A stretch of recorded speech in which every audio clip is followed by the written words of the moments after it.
Welcome to Product by Design with Kyle and Eva, a podcast about product management and product design, where we'll talk about subjects from product strategy to inclusive design.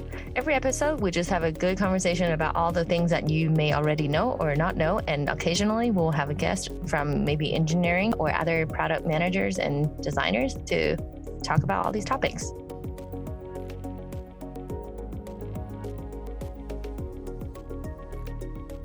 All right. Welcome back to another episode of Product by Design with Kyle and Eva. I am Kyle. Oh, and this is Eva. And hello again. Hello. Hey, how is it going, Eva? Still in 2020, same struggle, but we might have found another Costco that we can go to. That is not a full line out the door. So we're going to try that after work today because everything on Costco.com is like out of stock. So we have to. So have you found a secret Costco? Like, I feel like that's the only way you could find one that doesn't have lines out the door. I mean, if you live in Utah, we usually go into the one in Salt Lake, and that's the one that's been lined out the door, and it's like really long lines. Yeah. And then our friends told us like, go to the one in West Valley. And then I was like, oh yeah, forgot about that one. So nice. Yeah. So we're going to try that. And we're going to buy some chicken, buy some juice. Very excited about that. Cool. Well, hopefully that's better. Yeah, I feel like, so we're in May now, and I feel like we're just leveling up the pandemic. So we've added murder wasps to the list of pandemic, or I guess the list of 2020 things that we're just going to have thrown at us. So yeah, I guess we're going to keep upping the ante each month with a new level of difficulty. So, and murder wasp is for May. Did you see that on Twitter, or how did you find out? My wife sent me the link one evening, and it was just, so she sent over an article saying that they've discovered murder wasps that have come over from Asia to the United States for the first time, and to be on the lookout because now that's the new thing. And it was like, well, of course that's the new thing. We're in 2020 and we need murder wasps because, you know, we were kind of easing out of some of the other stuff that was happening, and we can't ease out of anything. We need to kind of just keep moving along this storyline that we're in. And so murder wasp is next. Also, when that came out, did you see the photos of those? Yeah, they look terrifying. I was like, oh, okay. Now this is what we have to fight. And I don't know if your wife and I saw the same article, but the one that I saw, there was a little snippet about this bee farmer. And he's like, I know, just checking on my bees, and I started seeing like corpses, and then the word corpse is also like very serious, right? And I was thinking like just dead bees, right? Dead bees like just peacefully laying on the floor. And then the next thing you know, the paragraph says like, oh, the head and the bodies are separated. Like the murder hornet or wasps, they actually pull the heads off their bodies, off the bees' bodies, which I'm like, no.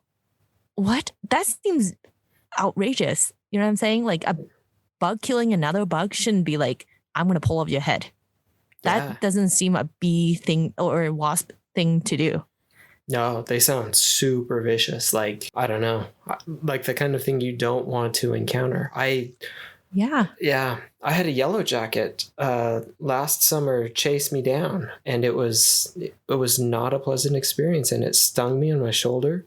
Because they had built a nest that I hadn't realized it, and I had disturbed it, and I thought it was just a wasp nest, and one of them came after me, and I didn't realize what it was until it kept attacking me, and I ran around the corner of my house, and it kept coming after me until it finally stung me on my shoulder. Oh, no.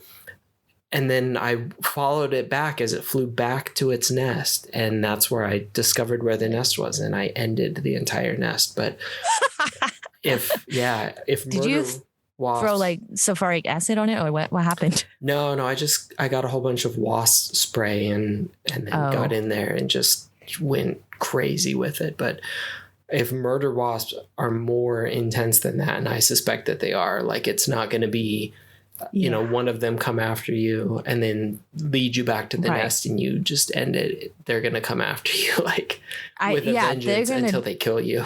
they're gonna do that to your family, not just like sit there and let you kill their family. No. They're gonna pull your head off the body. That's what they're gonna do. Yeah.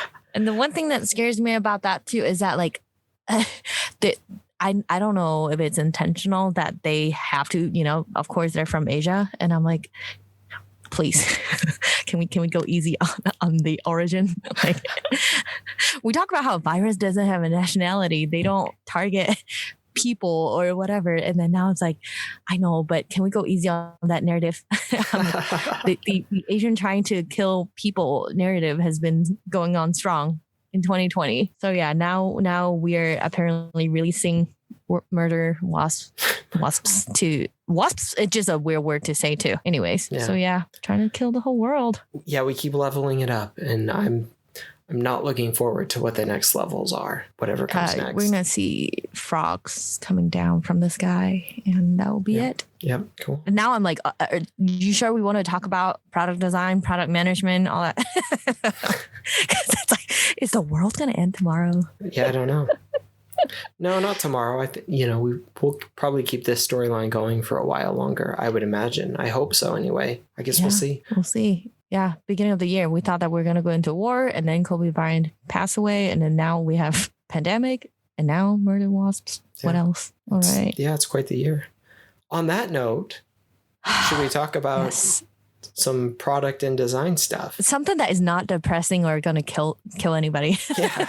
Yes. Some non-killer things. What do we have today? We are going to talk about research. Nice. A much better topic than murder wasps. Yes. All right. Cool. Well, I love user research, and I think it's one of the most important things that we can do as product managers and product designers, just because it's so fundamental to everything that we have going on within product development and so core to the things that we do. So let's talk about that. I like it. Yes, let's talk about that. And to kick off, I kind of want to know, just in general, like what do you know about research, or what's your perspective on doing research as a, product management side? Kind of like I was saying, I'm a big fan of research in all of its forms. Every time I hear people talking about research, user research, and the various ways of doing it, I think it's all very, very good. And I always want more of it. So whenever I go to a conference and get to hear dedicated user researchers talking about it, it always makes me a little bit envious, because that specific thing is something I haven't had a ton of experience with, as in having very dedicated user researchers. And this is something that we've talked a little bit about. Yeah, where you have like a department or a group of people whose job is really dedicated to specifically user research. And, that's kind of their area of expertise. And that's something that I think is just very, very awesome. So kind of stepping back a little bit from that, I think that as product managers and product designers, it really is important for us, even though that might not be the thing that we're dedicated to take up the mantle, I guess, of user research and do as much of it as we can, just because, again, it's such a core thing to product development. I guess with that in mind, maybe we should do a little bit of defining of what is user research. Maybe I'll kick that question to you. What is user research? So I feel like this one is probably the easiest to explain out of all the other stuff that we do. Very self-explanatory. So kind of do research, and the goal is to find out basically what you don't know, or to, maybe on the way you might end up verifying something that you do know.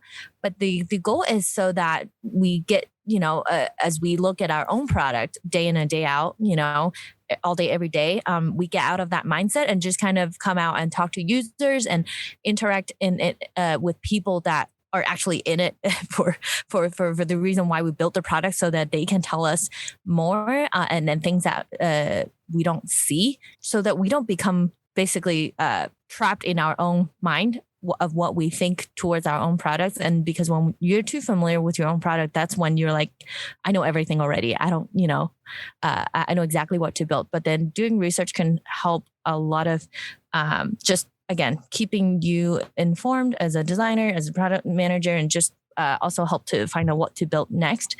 I think it's a very healthy practice. Yeah. So I'd echo that.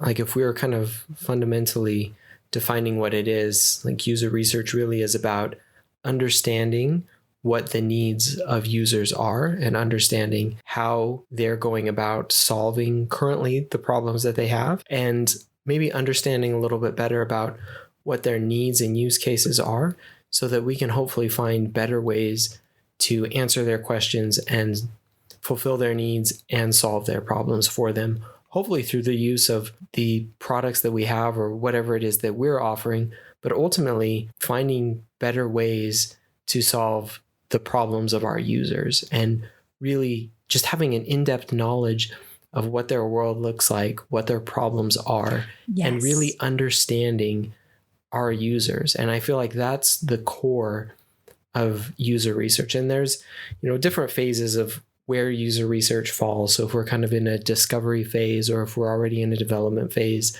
and the kinds of research that we do, and we'll probably talk a little bit more about that, but fundamentally just that understanding of our users, really knowing what it is that they're dealing with, what it is that they're doing in their world, so that we can design better for them and create better products for them. Yeah, and it really sucks that like there's not like a alarm or some sort of siren that will go off if your product is lacking somewhere. We have to be very proactive about seeking those maybe gaps in usability or something that is not working for the user. So this is where we start. Yeah, and I feel like Kyle, you summarized that in a way that sounded like the perfect commercial pitch of why do I need to do research. Very nice. Yeah. Well, thank you. Maybe we can build off a little bit on that. What are some types of research that we can do? Because research is a pretty varied thing across all of the different types of research and the different phases that you can do research, when you're in the very initial phases of a product versus when you're already developing a product. So what are different types, and obviously there are a lot of different types of research, so probably won't dive into every single type of research that you can do, but let's talk broadly about different types of research. I have a whole list of methods that generally, what the industry can offer, just all the different research methods, and I'm sure you have already heard of if not all of them, 8 out of 10 of them. So I kind of want to start with, let's say, because you started talking about different phases of your product, life cycle, where you're at, kind of helps you to figure out maybe different needs. So I would say that starting from the very beginning, let's say if you're building a product that, is still in the womb, not out in the market yet, and you want to do research and just kind of want to go and see what's out there. And I know that we keep talking about like, oh, okay, yeah, you don't have a researcher, but I want to just say out front is that this is not a job that is limited to the UX researcher, and not everyone has that luxury to have that. And again, looking at Adobe, I know you have a whole team of everybody, but like on our team, for example, we have, product manager and product designer. And right now it falls probably a little more on the product design side. And it kind of makes sense just because we're designing and we want to verify and kind of, oh, okay, why do we want to do it this way? But I would say that a lot of the input needs to be coming from product management side, where we usually probably have almost, overlapping questions that we're like, why do we want to do it this way? Or should we do it this way? And then should we build this next? And so it is definitely a collaboration. But so back to the discovery phase, I would say that first step would definitely be understanding the habitat and also what your users' goals are, because even finding out their priorities and also what in your product is going to be the most meaningful for them. And I would say that this one can start off pretty casually if you have the resources to do so. Start a focus group, just kind of have a conversation with your potential users, and it definitely takes time, and it definitely costs money to run focus group, right? And I would also recommend there are cheaper ways to do it. For example, like sending out a survey or going on websites like this is not their main purpose. But on, like, for example, Usability Hub, you can actually set up a survey and just set the right parameters and send it to the potential customers that you see will fit into who you want to target. And those are some kind of ways to get you started and get some answers. And even though you don't have a design, or any prototype ready to go yet, you can start asking questions. And I think even then most of the time, I feel like when we do research and testing, what happens is we have what we call, a hypothesis, or what we assume, what we're guessing how people will behave. There are two situations that usually happen. One is they bring up something that we just have absolutely no idea, like that this is what will get brought up. It's usually not even the biggest question we have or we want to find out, and then all of a sudden there's a bigger problem that we never even looked at.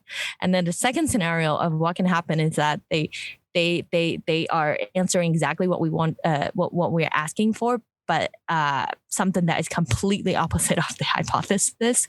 So those are very, very, I guess, exactly why we do research, right? Because it's like, I want that unexpected answers. That means, we are getting valuable input that we, behind closed door cannot get. So definitely be ready to just be ready to be surprised by what can come back, and keep an open mind. So yeah, but those are some ways that I think can get you started on just when you're in discovery phase of a new product or a new feature, just to get that, I guess, baseline understanding of what your users are looking for. So yeah, to add one more to the pile, the small pile that we have started. So cart sorting is a way that you can help your team to understand better what your users' priorities are.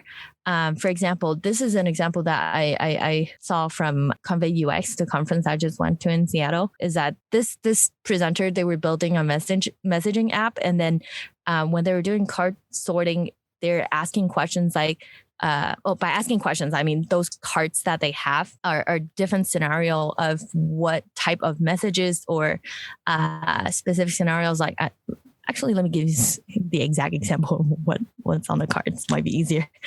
So, for example, like somebody that you have favorited in the message app. That's one scenario. Or somebody who is your supervisor, and then somebody who you have messaged in the past 24 hours, or somebody who, has messaged you, let's say 5 times in the past hour. And within those, different people or different scenarios, how would you rank, what is the most important, right? And most people rank, of course, your supervisor. If they message you, you want to get back to them sooner. So a lot of people rank that as the top. And then the second would be like someone who messaged me 5 times in the past hour, right? Probably urgent. And so your user basically just looking at these scenarios and telling you like, oh yeah, this is the most important. This is second. This is third. This is fourth. And this can happen in multiple different ways too. There are a lot of online tools that can help you to get that done, especially now is probably more needed than ever. Or if you're lucky enough to get users in a room, you can do that with sticky notes or even like flashcards. But as long as you have these very specific needs laid out in the cards, they have to be specific, right? Because you cannot ask people to rank like, is apple better than orange? That doesn't help anybody, right? That's just a preference. That's not a priorities. So cart sorting, I would say, out of the bunch of research methods, this is the one that is the most straightforward and really anybody can do it. So highly recommended.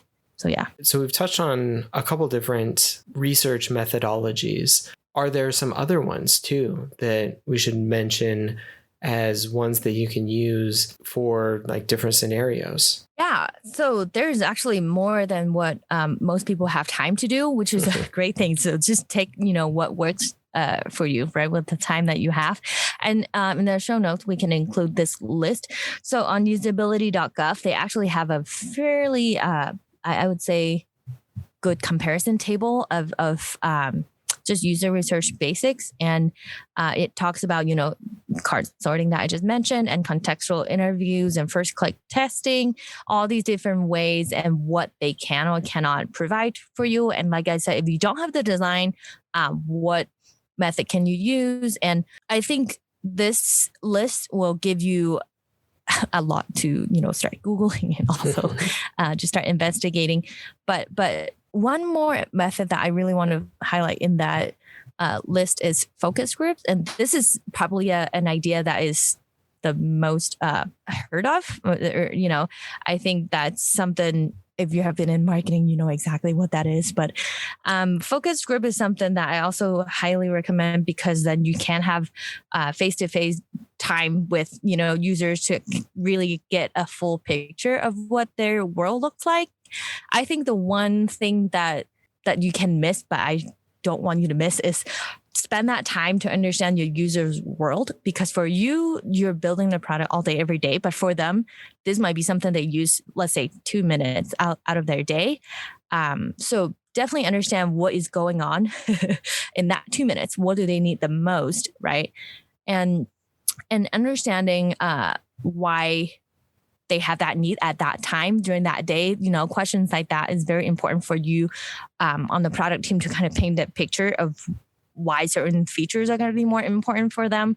And I know that Amazon does this thing, again, it's a luxury that we don't all have, but just really love the idea of they actually send researchers into people's home and kind of follow them a little bit and see exactly how they interact with Alexa, to kind of really understand how they use it, and they kind of blend it into the background. I don't know how you do that when you're in someone else's home, but they do that. Definitely have that resources to do that, and that's great for them. But for us, I think we just need to go into those focus groups knowing what we want to get out of that. And like I said, top of the list, to understand their environment, understand their priorities, understand their needs. And with focus group too, I also highly, highly recommend to do a screener survey to kind of find out who is going to be the most helpful for you as participants in your group. You don't want to end up with, people that kind of keep giving you, I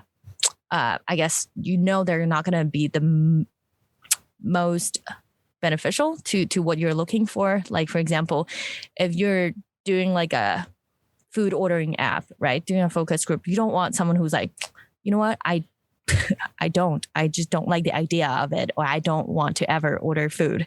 Then, that person's not going to be the most helpful for you if they just fundamentally does not want to use this.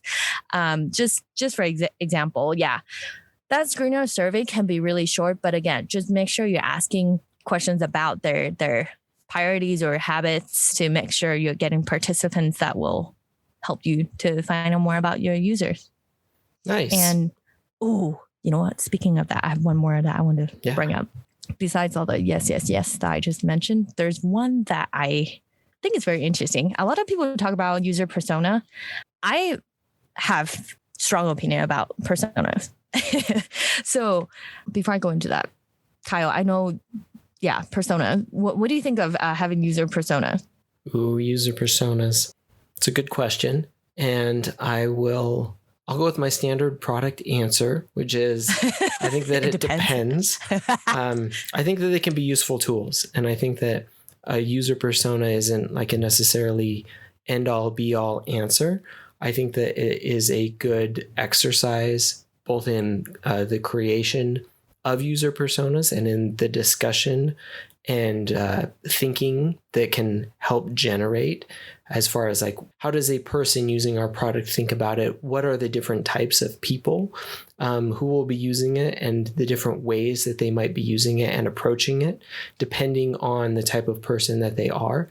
But there are some downsides to user personas too, in that they can really focus us too narrowly in different directions, and I guess a couple other downsides as well. So I think that both the exercise and the helping us kind of expand the way that we're looking is good in user personas. But I also think that they're not like an end all be all answer, and they can kind of hinder us by blinding us in some ways to other possible areas that we should be looking, and focusing us too narrowly. So I think that they can be a useful tool, but aren't like the only tool or the only thing that we should be using. Ladies and gentlemen, this is a very design and research-minded product manager that you just heard from. And I agree with everything you just said. And yeah, you just explain a lot of why I have strong opinion about this too. Is to your point of like narrowing down to what you really should be looking at, right? Because a persona is a fake personality that somehow either you have a lot of data and you create that persona. But my point to this is that when you have data, why don't you just use the data instead of creating a fake persona, right? And I still want to say that having a persona, let's say like right out the gate, day one, day two of your product. And if you need something, if a persona can help you to get there, do it. And I think there are probably some assumptions that you can make within that persona that will still fit, as you develop your product. But if you have data already and you know who your users are, just talk to those users instead of using Ken, age 35, probably works, at Whole Foods and looking for this and that. And at that point, I really just would recommend finding real people, and your users are probably more excited to talk to you than you think they are because they want you to make your product better. So be careful with creating a persona, because I also think that, you know what, I'm going to use Snapchat as an example. I was listening to, what is that, Business War, that podcast. They were talking about the birth of Snapchat, and they did not expect high schooler to be like, oh yeah, Snapchat, this is so cool, right? Who you think will be your customer might not end up being your biggest customer base, which is very interesting, right? All of a sudden, you have basically high schoolers supporting your business, and that is just how it goes sometimes. And you can still stick with your Ken, age 36, works at Whole Foods, but then definitely verify that your persona is not too far off to your customer if that is what you're using, and use real people. Yeah, I think that's such a good point. And going along kind of the same lines as far as the different types of user research that we have, you kind of touched on a bunch of different types of user research and the different ways that we can use them. And I think some of the favorites that you have, and I agree definitely with that. And I think that it's really important as obviously as product designers and also as product managers to utilize a lot of these. If as a product manager, you're not regularly talking to users, then you're not really like fulfilling your job as a product manager, because it should be part of the role that you're doing all along the way, both from an understanding of the context of the users of your product. So what is the environment that they are in? What are the problems that they have? And how does the product kind of fit into their world? So really understanding the context, and that's kind of through interviews, through just almost like a field study type thing where you're just observing their environment, observing what they're doing, how they're interacting with different things, and then also just talking to them regularly. And so having those regular conversations, regular interactions, preferably on the terms of the actual user. So not necessarily like bringing them into your world, but going into their world so that you can understand their context and their issues and their problems and their concerns and things like that. I think that's just really, really fundamental. So the interview, kind of the field study, I think are just key things for product managers. I think focus groups are really good for getting specific types of feedback. Really, once you kind of have either working designs or prototypes or, working features where you can kind of get feedback on specific things, we've been very successful in that. And the same thing with interviews.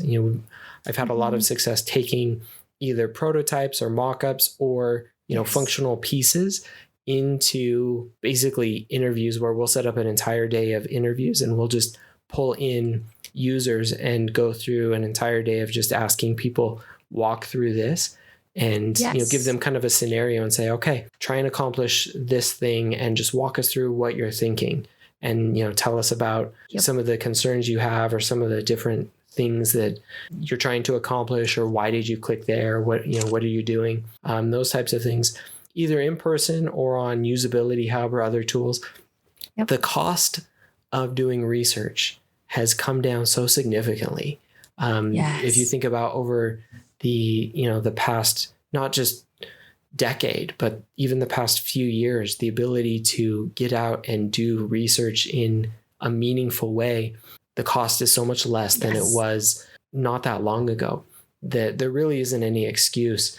And especially in the world that we're in now, where you can do a Zoom call, you can do other, we won't just call out Zoom, Google Hangouts, any sort of video call, and see how people are using different digital products, or get, if it's more of a physical product, we won't just limit it to digital, even though that's what a lot of us are doing, but getting feedback on physical products or physical prototypes, that type of thing. Like the ability to kind of get that type of feedback is just, you can do it so much faster than you've been able to do in the past. So there really isn't any excuse to not do that sort of thing. And then also being able to do, the A/B testing and the surveys and gathering the data in a way that, we just haven't been able to do before. I always think it's just so fascinating how far we've come, when you think about the past decade. We just have so much more information. Obviously, filtering out a lot of the signal from the noise is an important part, but the information is there, and we need to just take advantage of that, be able to do the research, put all of that together, both qualitatively and quantitatively. Yes. And understand the user's needs and how we can just better build products that fit within their lives and solve the problems and pain points that they have. Yeah. So you kind of actually touch on a few of the checklist I actually want to go through maybe towards the end of the episode, because there are some, I think, good rules not rules, I guess, reminders and guidelines to follow. I will share that in a second, but I really like what you said about just make sure you do it. There's no excuse. I also want to mention I think for me, I want to speak specifically to product managers that don't have, dedicated resources for research or for design. I think it's healthier to at least have a research plan to do what you can do, but do it regularly. Kind of like what Kyle said, make sure you can go down, to see how, actually the user's environment is and how they actually use your product. That would be ideal. And when you can, and I understand, again, not everyone has all day, every day to do research, but when you do, just make sure you know what you're looking for, list out kind of a criteria or list out hypotheses that you have, and be very clear of what you want to get out of that certain, again, like if you're doing cart sorting, make sure you're testing something very specific or researching something very specific. And same thing with focus group and all the other methods that you use. Even though if you can't do it, once a month, even if you don't do it every 3 months, every quarter, just know that you should have a plan of how often you need those things. And I think you also mentioned something that is very, very important, is that it doesn't have to be super, super, super formal. Because, even somebody, let's say Tony in finance, can probably tell you what he needs when he uses a food ordering app, and unless your product is really, really, really specific. But look around, and you probably are already working with some of your potential, users, or even people that can give you good feedback. And this is something that Jared Spool also promotes and approves, is that when it comes to testing, I know we were talking about research, but I think this will give you a number to start with, is that if you have time, I would set 5 people as your participant numbers so that you get good range of responses, but at the same time you cover 5 is just kind of the textbook number, what we start with, and you will get 80% of responses that will most likely come out of your potential customers. And again, do your screener survey or somehow find those right people to be in your group. So yeah, and it doesn't have to be like, oh, we need to do a full, 5 days research every month. It can just be like, okay, once a month we're gonna do a focus group, and if you have that time, and once a month, you probably will find out more than what you have time to work on really after you come out of that focus group. So yeah, it doesn't have to be scary, and I think this is something that I also want to tell you is that when you do any focus group, do any cart sorting and stuff, just be confident, just be comfortable. You're asking questions and make sure. It's basically you have to adopt the mindset of a scientist and just like, okay, I'm here to listen, and just to be relaxed. This can be fun for both sides, I think.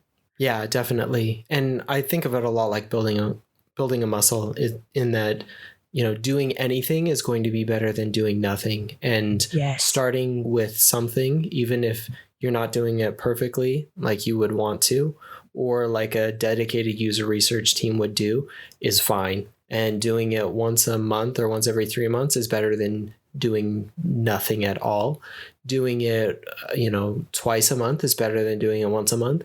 Doing, a user interview once a week is better than doing it once a month. And setting time to talk with a user for 15 minutes every couple of days is better than doing it once a week. So as you can build those muscles and just put that into practice, it's going to be easier and easier, and you're going to just train yourself to do those things and to really have that in-depth understanding.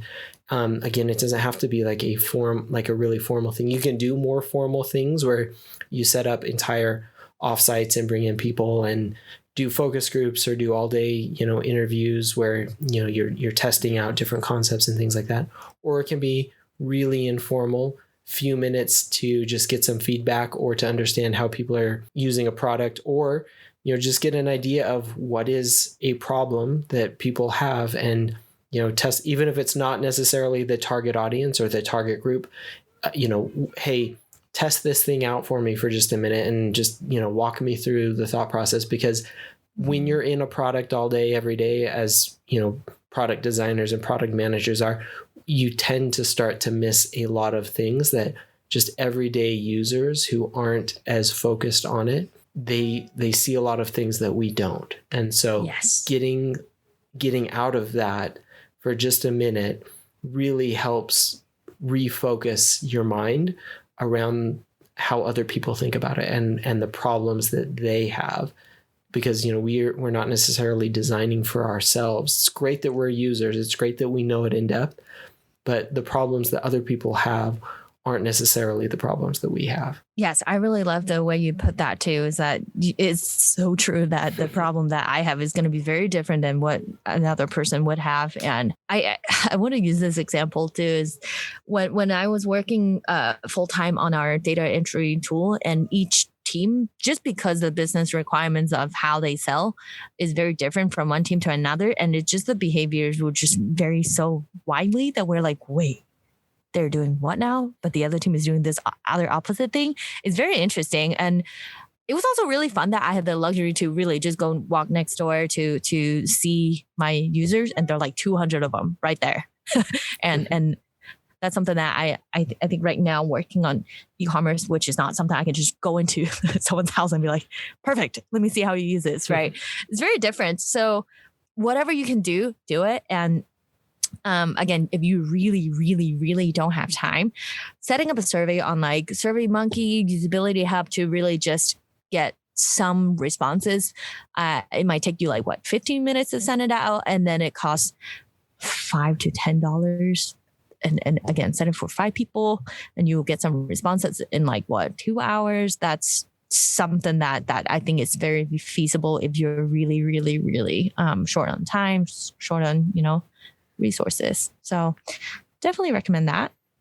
So yeah, agreed. So why then, and we've touched on this kind of throughout the a lot of the discussion, but why is it so important to do user research? I think from my perspective is that we just want to make sure we're building something that is right for the users, and it's not us just thinking this is a serious problem for everybody. And in fact, it could be not a priority, right? Again, through like cart sorting, focus group, you can hear like, oh, okay, this might not be as big of a problem we're thinking, or the user might end up having another problem that we're not looking at as a problem even on the table. And then all of a sudden they're like, you know what? I cannot even put in the credit card to check out. So that probably is a bigger problem than us trying to refine how, product selection works or anything that is on our mind. So again, it can very well happen that we miss something that is very, very important.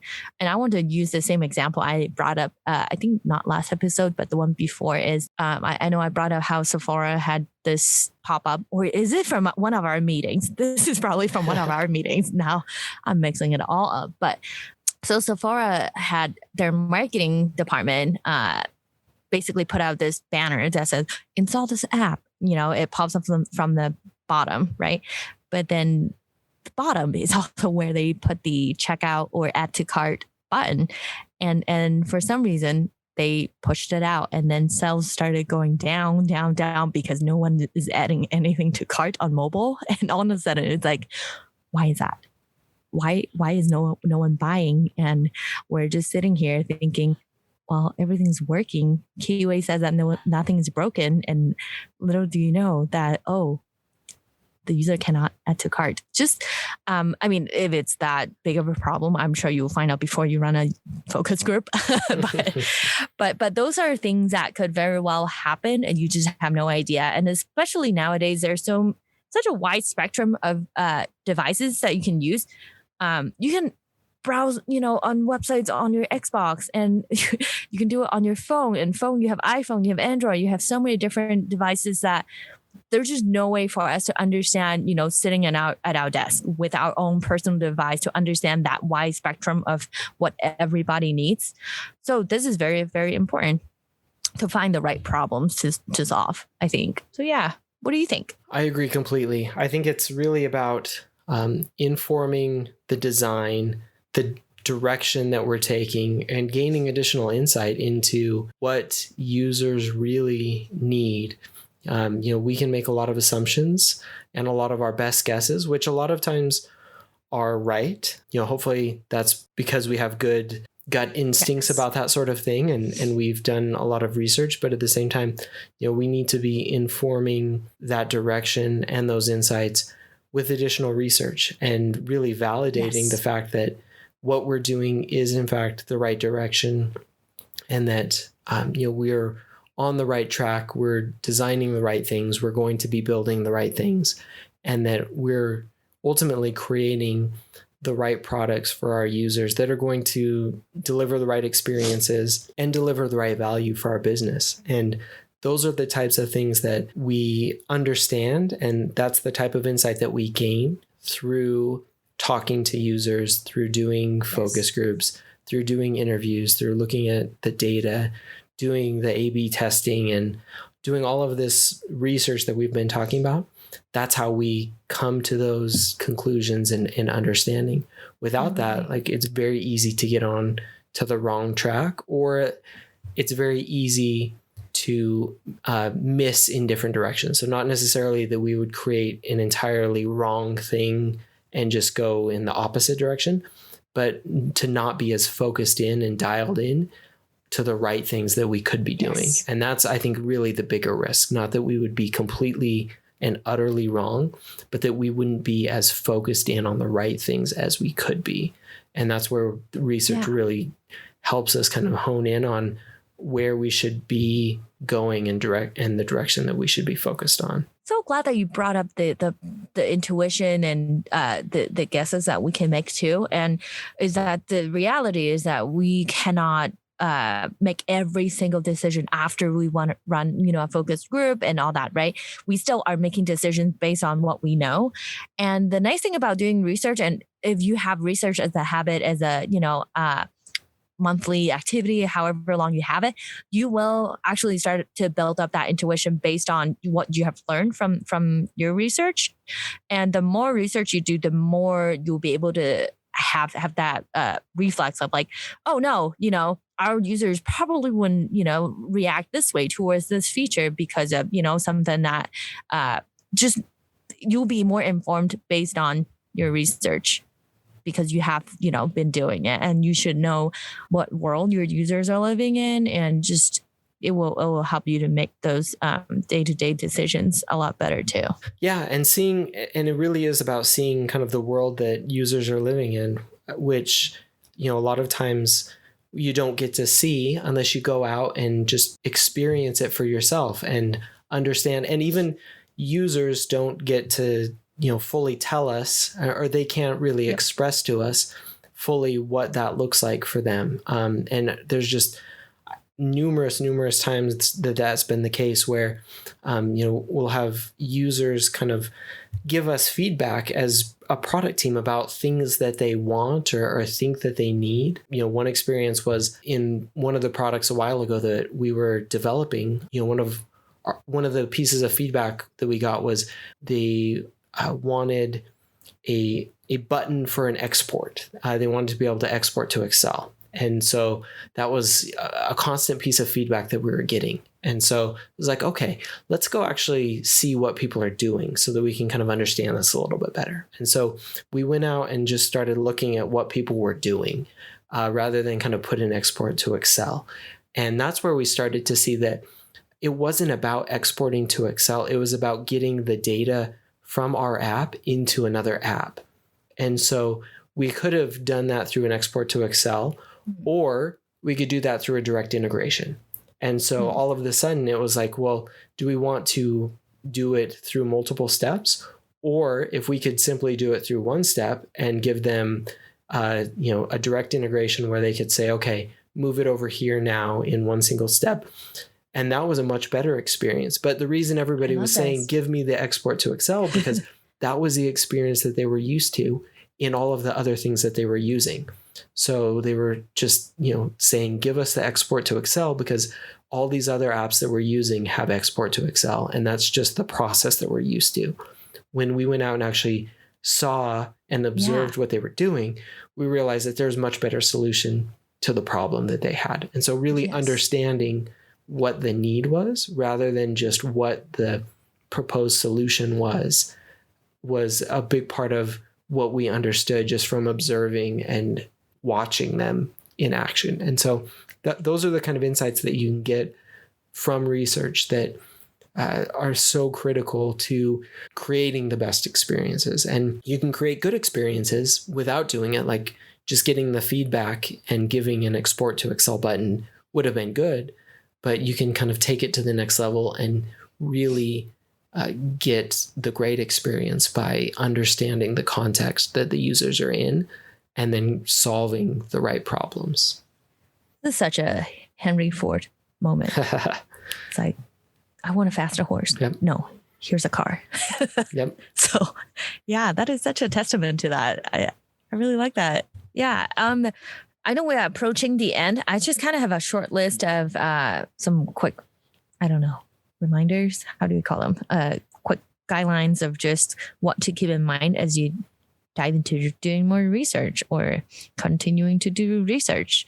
So the first one I have, if you want to start doing research and kind of feel like, I don't know, there's too much, don't know where to start, is I would say if you have anywhere in your product, or if you have a journey map, look at the low points and start there, or anywhere in your product that you think has the highest friction, then start there. And then let's take care of these most headache inducing points of the process for the users. You'll get a lot more results from your research. It will be probably most helpful too. And second one is start with, if you don't have anything at all, just start with the biggest gap or biggest area where you feel like that is just unknown to the entire team. We kind of feel like we know what people are doing, but we don't. Start with those areas too. And third is balance the qualitative and quantitative research, because at this point, I think you should probably focus more on the qualitative side of things and figure out the what and the why. And when it comes to qualitative data, we're talking about like so and so feels this way when they're doing this thing, and how can we, help them to not feel that way, right? And by answering those questions, it's going to help you to get to a solution faster and build up like, oh, this is the world that our users are living in. Because at this point, quantitative research or quantitative data can help you to see how successful this feature is. But I personally think that is probably more helpful later stage when you actually have a solution that you want to propose and see how successful that is. But I would say that is more helpful in the testing portion of this. When it comes to research, you want to stay more on the qualitative side, I think. So the next one is, I have mentioned this before, just be relaxed, be confident. And when you're doing any activity that you interface with your users, they are just normal people, want to tell you everything. Just be confident. And if you're asking them a question and they have weird moments where they're just not saying anything, let them have that silence, and then they will then tell you what they're thinking. Don't rush them. I think that's one of the biggest thing I've learned in research, is that you allow that silence, and eventually they will give you something that they're just trying to regurgitate, and then finally it will come out in words. It's going to be beautiful. And last point is just ask all the questions that you want to ask. With a plan, going into all your research activities with a plan of what you want to know. But there's no silly questions. Ask them what you need to know. Because when we talk about like what world a user is in, that's a very broad question. And if there's any specific questions that you want to ask to help you to understand the user better, it sounds very personal, but I do think that is very, very important. For example, like the data entry tool that I've worked on, most of the time their users are very motivated by their commission, right? And that's something that sounds weird to ask, like what motivates you, or why is it important for you for this product to work? And 9 times out of 10 they'll tell you like, because this is how I pay my bills. I need my paycheck, right? So those are things that sounds, again, personal, but it's very, very important for us to get that data. And because it is personal for the users to tell you that too, just that's why it's also very important for you to be confident, so then they don't feel like, am I telling you too much, or is this the right answers you're looking for? And make sure they're comfortable telling you what they're thinking too. Just try to create an atmosphere. And again, this can be very fun for both sides. And so yeah, those are kind of items that I would recommend. Just keep in mind those things as you either start researching or continue on your research journey. Nice. So, yeah. And I'd add, so one thing that came to my mind there, if you've never been on the other side as a product manager or product designer, sign up just for the opportunity to give some feedback and be a volunteer for some research for some other people. I do that periodically, just to be on the other side and see how other people are doing research. And it's really helpful and kind of enlightening. And so just be on the other side of it on occasion, and it will kind of give you an idea of what it's like for your users when you're doing interviews and other things. And so that might be helpful as you're going out and conducting user research as well, to volunteer for other people to do some research on you, whether that's to give feedback on features or other things as well. So very interesting. Yeah. So do that. You'll get the chance to look at some other people's products and things like that at some point. And so, and it will give you some insight into other design and research practices. I have not heard that anywhere on the internet yet. So I really like that. There you go. Yeah. Information and tips that you will get nowhere else but here. Sweet. Everything that I've said probably can be Googled, so I cannot say the same. But what you said there is, original. I like that. At the very end, I want to bring up this one very what is that word? How do I describe this incident? Not incident, but just a full circle event. Serendipitous. Serendipitous? Is that the word? That's a good looking for? Yeah. Yeah. So what happened was that I was like kind of, doing homework and be like, yeah, research. What is it everyone's saying about research? And then so I went on medium.com, on UX Collective, just quickly browsing what everyone is saying. And it was very, very creepy.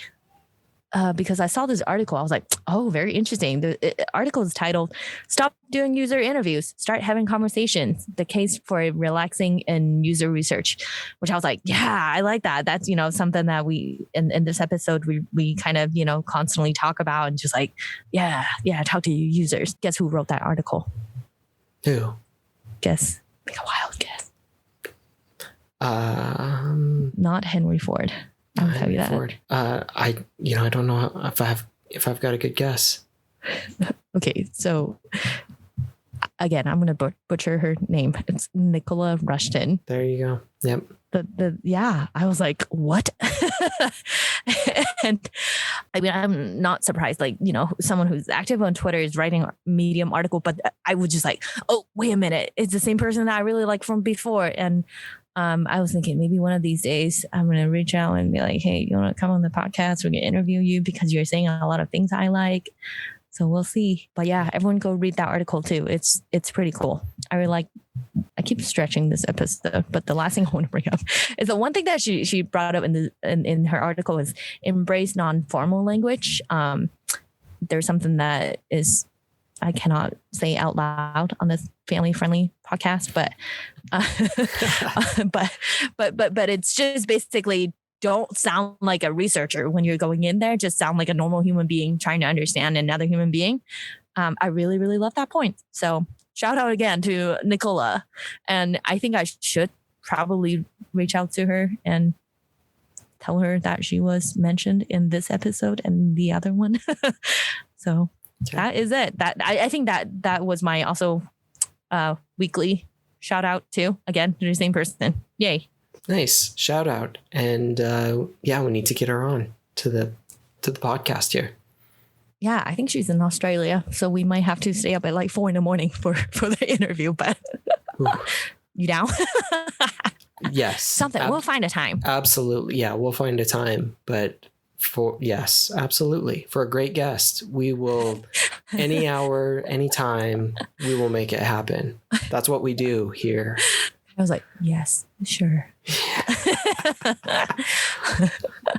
I can stay up until, wee hour of the night, but I cannot wake up early. I'll tell you that. Yeah, we'll go late. Yes, we can stay up late, but the waking up early, I agree with that. That's much more difficult. I'm surprised. Are you not a morning person?